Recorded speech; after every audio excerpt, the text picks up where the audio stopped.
तो सविनय अवज्ञा आंदोलन में जहां भागीदारी की बात आती है तो हम यहाँ पे देखेंगे कि पूर्ववर्ती आंदोलनों में और इसमें जो भागीदारी वो किस तरह की। तो शहरी क्षेत्रों में इसे कम समर्थन मिला, वहीं ग्रामीण क्षेत्रों में इसको अधिक समर्थन मिलता है, क्योंकि भारत की आबादी आज भी अगर हम देखें तो शहरों के बजाय ग्रामीण क्षेत्रों में अधिक आबादी है। उस समय भी भारत पूरा का पूरा भारत अगर हम देखें तो ग्रामीण भारत था। राइट फ्रेंड्स, तो यहाँ पर हम देखेंगे कि शहरी क्षेत्रों में समर्थन कम है, वहीं पर हम देखेंगे कि यहाँ समर्थन कम है शहरी क्षेत्रों में, और ग्रामीण क्षेत्रों में समर्थन पर्याप्त है। अब यहां बात करें वकीलों ने क्या अपनी प्रैक्टिस छोड़ी, तो वहां पर हम बात करेंगे बहुत ही कम, केवल कुछ वकीलों ने। जबकि इसके पूर्ववर्ती असहयोग आंदोलन के दौरान हम देखते हैं कि वहां पे बड़े बड़े वकीलों ने अपनी प्रैक्टिस छोड़ दी थी और राष्ट्रीय आंदोलन में शामिल हो गए थे।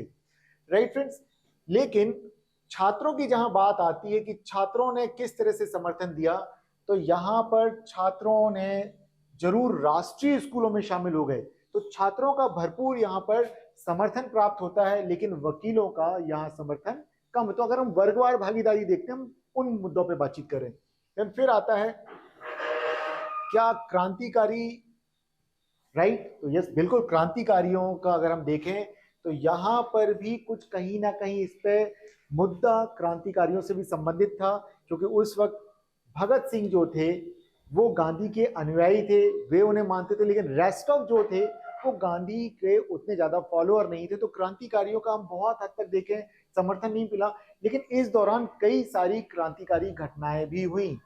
मास्टर दादा सूर्यसेन, तो अगर वो देखें तो इस तरह की भी कार्रवाइयां होती हैं, क्योंकि यहाँ पर लगातार गांधी जी ने भगत सिंह को लेकर के अपनी बात तो रखी सरकार के समक्ष, लेकिन सरकार उन बातों को मान नहीं रही थी। तो कई क्रांतिकारियों को ऐसा आभास हुआ कि शायद गांधी जी उतने असरदार तरीके से अपनी बात को सरकार के सामने नहीं रख रहे। देखिए, कहीं ना कहीं फर्क तो होगा, क्योंकि क्रांतिकारियों का रास्ता जहां पे बंदूक के रास्ते वो सत्ता लेना चाहते हैं, बुलेट के रास्ते रहना चाहते हैं, वहीं गांधी क्या बोलते हैं कि लाठी भी ना चलाएं और सत्ता में परिवर्तन होकर के भारत को आजादी मिल जाए। तो दोनों का फर्क था। सेकेंडली यहां आता है कि क्या मुस्लिमों की भागीदारी, तो राइट, ये भी बहुत कम रही। कारण क्या है? देखिए, असहयोग आंदोलन के लिए हमने जब बात की तो वहां देखा कि खिलाफत भी एक मुद्दा था। जब खिलाफत मुद्दा होगा तो मुस्लिम वर्ग का भरपूर समर्थन होगा, क्योंकि खलीफा उनके लिए पूरे मुस्लिम जगत का नेतृत्व करता है। तो ऐसे में यहां पे इस तरह का कोई मुद्दा नहीं है खिलाफत जैसा, तो मुस्लिम वर्ग की भी भागीदारी यहां पर कम रही। और क्योंकि कुछ जगह पे हम देखते कि सांप्रदायिकता भी पनप गई थी, ऐसे में भी उन मुद्दों का भी असर होता है। और यहां पर हम देखेंगे कि जो जन भागीदारी भले इसमें हमें कम दिखती, लेकिन आगे चल के आप देखेंगे जब भारत छोड़ो आंदोलन होगा तो वहां फिर से हमें भागीदारी व्यापक पैमाने पर दिखेगी। अब यहां पर एक और मुद्दा आता है कि गांधी जी ने जिस तरह से व्यापारियों के मुद्दों को एड्रेस किया, तो यस, यहां ये बात आती है, क्योंकि जब वो बात करते हैं कि शिपिंग इंडस्ट्रीज को भारतीयों के लिए आरक्षित किया जाए, एक्सचेंज रेट बदल दी जाए, भारतीयों के फेवर में कर दी जाए, और वे बात करते हैं कि सेना पे कम खर्च किया जाए, भारत विदेशी उत्पादों को टैक्स लगाया जाए और भारतीय उत्पादों को वरीयता दी जाए, तो व्यापारी वर्ग तो यहाँ पे गांधी जी का बिल्कुल यूं समझिए उनसे सम्मोहित हो गया और गांधी जी को पूरा समर्थन दिया यहाँ पर। फ्रेंड्स, इस आंदोलन में जो जन भागीदारी रही तो उसमें कुछ बातें हैं जिन पे हमें बहुत ज्यादा फोकस करना होगा। कि जहां हम देख रहे हैं कि कई मुस्लिम वर्ग हैं या फिर क्रांतिकारी हैं, उनका समर्थन कम मिला, वकीलों का समर्थन कम मिला, शहरी क्षेत्रों का समर्थन कम मिला। लेकिन जहां व्यवसायी वर्ग है, महिलाएं हैं, किसान हैं, आदिवासी हैं, छात्र हैं, तो इनका बहुत ही व्यापक पैमाने पे, बड़े पैमाने पे हमें यहाँ पर समर्थन मिलता है। राइट फ्रेंड्स, तो अब आगे अगर हम देखते हैं कि सविनय अवज्ञा आंदोलन में अगर इतना व्यापक पैमाने पर है तो उसका असर क्या होता है, तो हम देखते हैं इसके असर को कि अब ये कहां पहुंचता है। देखिए, क्योंकि यही दबाव बनाएगा सरकार के ऊपर कि सरकार बाद में कहेगी कि यस, हम समर्थन करने के लिए तैयार हैं, जो भी गांधी जी जो बात बोलती हैं हम उनको स्वीकार करने के लिए तैयार हैं। तो यहां पर आदिवासी, किसान और कांग्रेस नेताओं के जब जेल गए, उनके लिए विरोध में प्रदर्शन हुए, समर्थन किया गया कांग्रेस का, तो इन सब का एक ऐसा असर दिखता है कि जो धीरे धीरे फिर ढलता चला जाता है। लेकिन साथ ही साथ यहां पर आदिवासी और किसानों का उग्र आंदोलन भी देखने को मिलता है।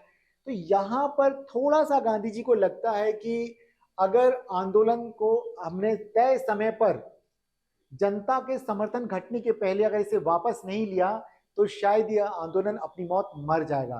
तो ऐसे में यहाँ पर हम देखते हैं कि गांधी इरविन एक समझौता होता है, जहां पर क्योंकि पहला हम देखते हैं कि गोलमेज सम्मेलन जो होता है वहां पर कांग्रेस ने जाने से इनकार कर दिया था, और गांधी इरविन समझौते में हम देखेंगे कि अब कांग्रेस कहेगी राइट, वो गोलमेज सम्मेलन में जाने के लिए एग्री कर जाएंगे यहाँ पर। राइट फ्रेंड्स, तो चलिए इसको आगे बढ़ाते हैं और आगे हम देखते हैं कि क्या होता है यहाँ पर। देखिए, इसको थोड़ा सा आपको बड़ा कर देता हूं ताकि आपको देखने में आसानी रहे। तो लॉर्ड इरविन और गांधी जी के बीच में अब एक समझौता होता है, और प्रथम गोलमेज सम्मेलन का बहिष्कार किया जाता है कांग्रेस के द्वारा। और वहां हम देखते हैं कि फिर वे कहते हैं कि अब आगे चर्चा कैसे की जाए। तो उसके लिए वे कहते हैं राइट ओके, कांग्रेस सविनय अवज्ञा आंदोलन को समाप्त कर देगी, ब्रिटिश उत्पादों का बहिष्कार समाप्त कर देगी, और इसके अलावा जो भी सरकार ने सविनय अवज्ञा आंदोलन के संबंध में अध्यादेश जारी किए हैं वो सरकार उन्हें वापस ले लेगी।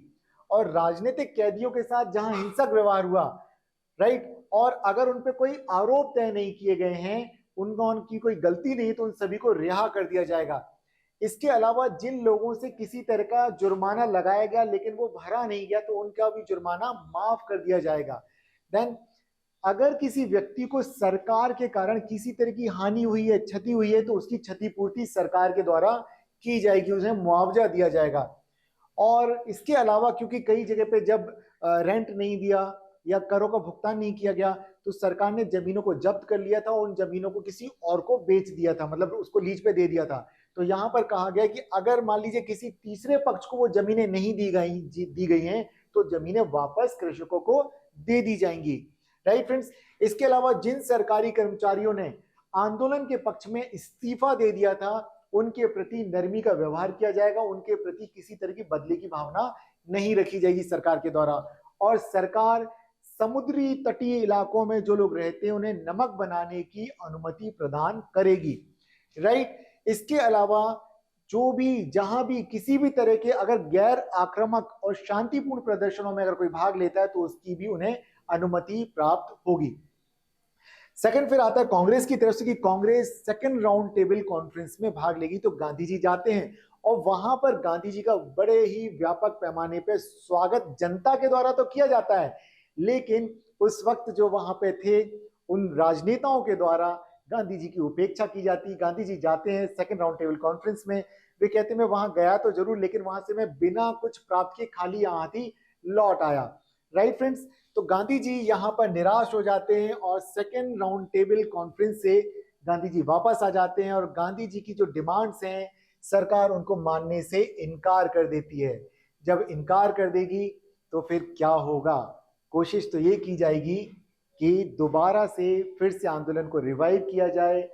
तो यहाँ पर आगे चल के हम देखेंगे कि जो पूर्ण स्वराज के लक्ष्य को प्राप्त करने का जो लक्ष्य रखा गया था, वे कहेंगे कि हम उसको प्राप्त करेंगे। और जो बड़ी चीज है कि यहाँ पे हमें पहली बार दिखती है, वो था पहली बार मौलिक अधिकारों की मांग की जाती है, और कांग्रेस के मंच से पहली बार एक राष्ट्रीय आर्थिक कार्यक्रम या हम बोलेंगे कि एक इकोनॉमिक प्लान रखा जाता है कि स्वतंत्रता के पश्चात देश का विकास किस तरह से किया जाएगा। तो यहाँ पे हमें कांग्रेस की आइडियोलॉजी के बारे में पता चलता है। अब यहाँ देखिए, क्योंकि हमने बात की कि सेकेंड राउंड टेबल कॉन्फ्रेंस में गांधी जी जाते हैं और जो उम्मीद करके वो गए थे वो उम्मीद उनकी फुलफिल नहीं होती है, तो ऐसे में फिर दोबारा से सविनय अवज्ञा आंदोलन स्टार्ट कर दिया जाता है, उसका दूसरा चरण शुरू हो जाता है। लेकिन गांधी जी को 4 जनवरी 1932 को गिरफ्तार कर लिया जाता है और सविनय अवज्ञा आंदोलन को प्रतिबंधित कर दिया जाता है कि अगर कोई भी सविनय अवज्ञा आंदोलन में पार्टिसिपेट करता है तो उसके विरुद्ध कार्रवाई की जाएगी, उसको सरकार का कानूनों का उल्लंघन माना जाएगा। तो वहां पर सरकार फिर उसका कठोरता से दमन करती है, और यहाँ पर वाकई में सरकार ने बहुत ही बुरे तरह से इस आंदोलन का दमन किया। कांग्रेस के पास जो कुछ भी इमारतें थी, जो कुछ उनके पास चंदा आता था, उन सबको जब्त कर लिया गया। कांग्रेस को गैर कानूनी संगठन घोषित कर दिया गया, और धीरे धीरे करके हम देखते हैं कि यह आंदोलन कमजोर पड़ना शुरू हो जाता है। और 1932 तक आते आते आंदोलन इतना कमजोर हो जाता है कि लगता है कि अब आंदोलन पूरी तरह से समाप्त हो गया। और आगे चल के हम देखते हैं कि गांधी जी जब जेल में हैं तो मई 1933 में गांधी जी इस आंदोलन को पहले निलंबित कर देते हैं और बाद में औपचारिक तरीके से इस आंदोलन को वापस ले लेते हैं, क्योंकि गांधी जी की यहाँ रणनीति यही थी कि अगर आंदोलन पूरी तरह से टूटे उसके पहले ही इस आंदोलन को वापस ले लेना चाहिए, नहीं तो अन्यथा क्या होगा, जनता का विश्वास कांग्रेस में कम हो जाएगा, वो दूसरे आगे के आंदोलनों के लिए फिर जनता उसमें सक्रिय भागीदारी नहीं निभाएगी। राइट फ्रेंड्स, तो यहां पर हमने देखा दूसरा चरण, लेकिन यहां पर अभी भी सवाल आता है कि क्या इस आंदोलन से कुछ हासिल हुआ, क्योंकि बातें बहुत बड़ी बड़ी की गई, पूर्ण स्वराज प्राप्त कर लेंगे, ये होगा वो होगा, कुछ इसी तरह का तैयारी की गई थी असहयोग आंदोलन के दौरान, लेकिन वहां भी चौरी चौरा की घटना के बाद 13 फरवरी को वापस ले लिया जाता है आंदोलन, और यहां पर भी आंदोलन को वापस ले लिया जाता है। लेकिन इस आंदोलन की जब महत्व की बात आती है तो वहां पर हमें जानना बहुत जरूरी है कि आखिर इस आंदोलन से क्या हासिल हुआ। राइट फ्रेंड्स, तो ये देखिए, अगर कोई बात की जाए कि क्या पहली बार पूर्ण स्वराज कब, तो राइट यही वो आंदोलन है, यहीं पर लाहौर घोषणा पत्र, लाहौर में वो अधिवेशन हुआ था कांग्रेस का जहां पे पूर्ण स्वराज को फिर लक्ष्य बना लिया गया, जो 1947 में जाकर के हासिल किया जाता है। राइट फ्रेंड्स, तो यहां पर हम बात करेंगे उन सारे मुद्दों की, तो चलिए आप इसे नोट करते जाइए। तो पूर्ण स्वराज का लक्ष्य, और जब तक ये लक्ष्य नहीं प्राप्त होगा आंदोलन अनवरत रूप से ऐसे ही चलता रहेगा। राइट फ्रेंड्स, इसके अलावा होता है कि ये आंदोलन कांग्रेस के लिए किसी तरह की विफलता नहीं है, बल्कि आगे चल के हम जब देखते हैं 1937 के जब चुनाव होते हैं तो कांग्रेस बड़े पैमाने पर प्रत्येक प्रांतों में जीत हासिल करती है। तो ये फेलियर नहीं है, बल्कि कांग्रेस को ये पॉपुलर बना करके जाता है कि देखिए कांग्रेस ने इस तरह के आंदोलन का संचालन किया। सेकंड आता है कि क्या कांग्रेस अब क्या करेगी। देखिए, असहयोग आंदोलन में हम क्या देखते हैं, गांधी जी कहते हैं कि हमें विरोध करना है, बहिष्कार करना है, यहां पर आकर के पूर्ण स्वराज की डिमांड की जाती है। और भारत छोड़ो आंदोलन के समय गांधी जी कहते हैं, यहां तक कि कांग्रेस के कई लीडर कहते हैं कि गांधी जी अभी आंदोलन चलाने का सही समय नहीं है, क्योंकि वो था सेकेंड वर्ल्ड वॉर का टाइम, 1939 से लेकर के 1945 तक के। तो 42 में असहयोग आंदोलन, माफ कीजिएगा, भारत छोड़ो आंदोलन चलाया जाता है। तब गांधी कहते बॉम्बे में उसका एक अधिवेशन था कांग्रेस का, वहां कहते कि अगर कांग्रेस भारत छोड़ो आंदोलन चलाने के लिए अगर तैयार नहीं होती तो भारत की ही बालू से इतना बड़ा संगठन खड़ा कर देंगे, आंदोलन खड़ा कर देंगे, जो कि कांग्रेस के संगठन से बड़ा होगा। वो जो उग्रता है, जो कॉन्फिडेंस है गांधी जी में, वो इन्हीं आंदोलनों के कारण आ रहा है, और जनता में भी वो विश्वास आ रहा है कि वो एक दिन पूर्ण स्वतंत्रता का जो लक्ष्य उसे हासिल कर लेंगे। तो यहां पर कांग्रेस हमें अब और अधिक उग्र रूप में दिखती है और अधिक रेडिकलाइज हो जा रही है वो अपने टारगेट्स को अचीव करने के लिए। देन फिर आता है कि कराची प्रस्ताव, राइट, कराची प्रस्ताव में घोषित किया गया था पूर्ण स्वराज का संकल्प। अब यहां पर आता है कि सिर्फ यही बात नहीं है, बल्कि यहां पर हम देखेंगे मौलिक अधिकारों को भी शामिल किया जाता है, देन समाजवादी आर्थिक नीति को भी। और पहली बार कांग्रेस अपने मंच से यह स्वीकार करती कि वो जमींदारी प्रथा का उन्मूलन कर देंगे। ये पहली बार हो रहा है कि जब कांग्रेस स्वीकार कर रही कि वो जमींदारी प्रथा का उन्मूलन कर देगी। तो यहां पर हमें कांग्रेस के कार्यक्रम में कई सारे बदलाव दिखते हैं जो भविष्य की रूपरेखा दिखा रहे कि स्वतंत्र भारत किस प्रकार से बनाया जाएगा। देन इसके अलावा आता है कि ये एक अलग तरह की पार्टी बन जाती, कैसे बन जाती है, और यहां पर कुछ लोग जो समाजवादी रुझान वाले थे वो बनाते हैं कांग्रेस सोशलिस्ट पार्टी। और गांधी जी अब इस बात का ध्यान रखते हैं कि इसके पहले भी कई बार कांग्रेस के अंदर जो विभाजन हुआ था, नरम दल, गरम दल, फिर उदारवादी, गरमपंथी, अब इस बार विभाजन ना हो तो गांधी जी स्वयं अनुमति देते कि यस, कांग्रेस के अंदर रहते हुए भी कांग्रेस समाजवादी पार्टी बनाई जा सकती है। तो ये कांग्रेस की हमें रणनीति में बहुत बड़ा एक परिवर्तन दिखता है, जो तो फिर 1938 में कांग्रेस सोशलिस्ट पार्टी की स्थापना की जाती है। और ये एक तरह का फैबियन समाजवादी, जहां पर कि जयप्रकाश नारायण, आचार्य नरेंद्र देव और राम मनोहर लोहिया जैसे नेताओं को शामिल किया जाता है। और आगे चल के आप देखेंगे भारत छोड़ो आंदोलन के दौरान इन्हीं लीडर्स ने, जब गांधी जी गिरफ्तार हो जाते हैं तो जगह जगह पर छुप करके, राइट, गुप्त रूप से भारत छोड़ो आंदोलन में अपनी सक्रिय भूमिका निभाई। जेपी की बहुत बड़ी भूमिका रही उसमें। राइट फ्रेंड्स, अब आता है कि देखिए एक और उपलब्धि होती है समान व्यवहार, भारतीयों के साथ समान व्यवहार। अब आप कहेंगे वो कैसे भला? देखिए कांग्रेस को अगर हम यहाँ देखें कि बहुत अधिक कुछ हासिल नहीं हुआ, लेकिन ये पहली बार हो रहा है कि ब्रिटिश पार्लियामेंट में कांग्रेस का या राष्ट्रीय आंदोलन का कोई नेता जाता है, वहां की पार्लियामेंट में जाकर के बोलता है। और आप सोच के देखिए कि मलंग बाबा गांधी जो कि कम कपड़े पहनते हैं, क्योंकि वो उन्हें एक प्रतीक बना लिया था कि भले मैं इस देश का एक आंदोलन का नेतृत्व कर रहा हूं, लेकिन जो आम जनता है जो कि गरीब है मैं उसी के जैसी वेशभूषा बना के रहता हूं। और वो व्यक्ति जब जाता है तो आप कई बार आप देखेंगे पुरानी फोटोज आप इंटरनेट पे खंगाल डालिए कि लोग आते हैं, जैसे आज आप सेल्फी लेते हैं ना किसी सेलिब्रिटी के साथ, तो गांधी वहां पर ब्रिटेन की एक सेलिब्रिटी थी, ब्रिटेन के अंदर भारत की, कि भाई ये कैसा व्यक्ति है जिसने एक अहिंसक आंदोलन खड़ा कर दिया। आखिर वो है कैसा? वो कहते हैं वो हाड़ मांस का बना इंसान है, लेकिन उसने लोगों के दिमाग में इतनी ताकत भर दी कि लोग अंग्रेजों की गोलियों से डरना बंद कर दिए। राइट फ्रेंड्स, तो ये बहुत बड़ी उपलब्धि थी। यहाँ पर पहली बार हम देखते कि समानता, गांधी इवन समझौता, हम समानता के स्तर पर देखते कि गांधी जी को बुलाया जाता है कि आइए वार्ता कीजिए। गांधी जी को लंदन बुलाया जाता है, आइए वार्ता कीजिए, सेकंड राउंड टेबल कॉन्फ्रेंस में आइए। भले उतना अचीव नहीं हुआ, लेकिन जो अचीव हुआ अपने पुराने वाले आंदोलनों से बहुत कुछ अचीव किया।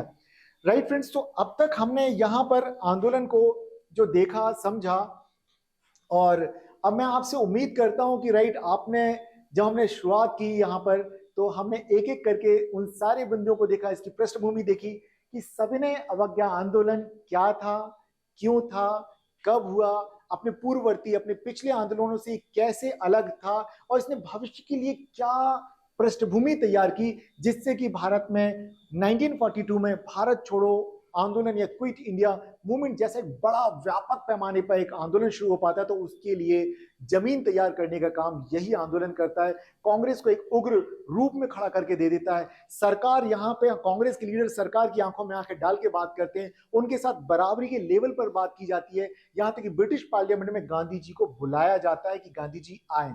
राइट फ्रेंड्स, तो ये सारी इस आंदोलन की उपलब्धियां थी। सेकेंडरी बात आती है कि और कौन कौन से वर्गों को इसमें जोड़ लिया गया, तो वहां पे हम देखेंगे कि आदिवासियों की भागीदारी, कृषकों की भागीदारी, महिलाओं की भागीदारी, छात्र वर्ग की भागीदारी, ये बड़े व्यापक पैमाने पर भागीदारी देखी जाती। तो भारतीय राष्ट्रीय आंदोलन को एक, जो कि शुरुआत के दिनों में लॉर्ड डफरिन जैसे लोग कहा करते थे, कुछ लोगों का एक मीटिंग होती है, आते हैं, चाय पानी लेते हैं और चले जाते हैं, वही कांग्रेस का मूवमेंट एक मास मूवमेंट में कन्वर्ट हो जाता है, एक बड़े आंदोलन के रूप में स्थापित हो जाता है, जो कि 1947 में भारत की स्वतंत्रता की पृष्ठभूमि बनता। फ्रेंड्स, तो आज के इस लेक्चर को आप बार बार सुनिएगा, इन सारी चीजों को नोट कीजिएगा, इसमें प्रीलिम्स और मेंस के हमने सारे फैक्ट्स दिए हैं, और वहां देखो जितनी बार आप इसको सुनेंगे, मैं कम से कम आपको सजेस्ट करूंगा कि कम से कम 5 बार इसे देखिए, बार बार चीजों को समझिए। जो एनालिसिस आपके सामने रखा है, जब जितने बेहतर तरीके से आप समझेंगे उतना बेहतर आप अपने प्रीलिम्स में परफॉर्म करेंगे, और मेंस की आंसर राइटिंग में आपको ज्यादा सोचना नहीं पड़ेगा, बस आप बार बार सोचिए और 5 बार सुनना है, और क्या करना है, कम से कम 5 बार लिखना है।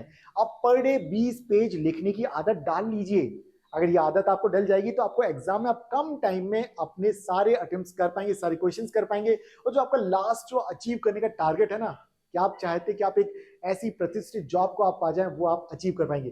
राइट फ्रेंड्स, मैं उम्मीद करता हूं कि आज का लेक्चर आपके लिए बहुत उपयोगी रहेगा, तो प्लीज देखिए इसको और दूसरों को भी शेयर कीजिए जो भी तैयारी कर रहे हैं। और ये लेक्चर सिर्फ उनके लिए नहीं जो कि किसी कॉम्पिटेटिव एग्जाम्स की तैयारी कर रहे हैं, आप परिवार में उन लोगों को भी भेज सकते हैं जो कि इतिहास में रुचि रखते हैं, भारत के राष्ट्रीय आंदोलन में रुचि रखते हैं, या वो चाहते कि वो एक जागरूक नागरिक बने, या कि गांधी के विषय में किसी को किसी तरह की भ्रांति, आप उन्हें भी भेज सकते हैं। राइट फ्रेंड्स, फिर हम मिलते हैं अगले दिन अगले आंदोलन को। उस दिन हमारा आंदोलन होगा भारत छोड़ो आंदोलन किस प्रकार से भारत में चलाया जाता है। राइट फ्रेंड्स, तो मैं उम्मीद करता हूं कि आप एक पॉजिटिव रिजल्ट देंगे।